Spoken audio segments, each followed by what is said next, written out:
অন্তরার কি বাবু হবে এটা নিয়ে এবার মুখ খুলেছে ঋতু হোসেন। কিছুদিন যাবতই সোশ্যাল মিডিয়াতে তুমুল ঝড় উঠেছে অন্তরা 9 মাস পর তার প্রেগন্যান্সি নিউজ এবং কি বাবু হবে সেই নিউজ সহ সামনে এসেছে দর্শকদের। অন্তরা জানিয়েছে যে 9 মাস পর তিনি জানালো দর্শকদের যে তিনি প্রেগন্যান্ট এবং তার কি বাবু হবে সেটাও জানালো দর্শকদের। অন্তরা জানিয়েছে যে ডাক্তার কি বলেছে সেটা হচ্ছে, ডাক্তার বলেছে অন্তরাকে মেয়ে বাবু হবে, তবে সম্ভাবনা সম্পূর্ণ সঠিক নয়।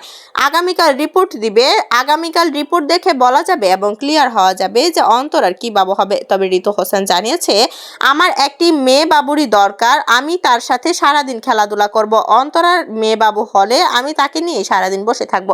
ঋতু হোসেনের এই ধরনের মন্তব্যে বোঝা যায় যে ঋতু হোসেন খুশি থাকলেও অন্তরার ফ্যামিলির কেউ কিন্তু খুশি নয় মেয়ে বাবু হওয়ার কারণে।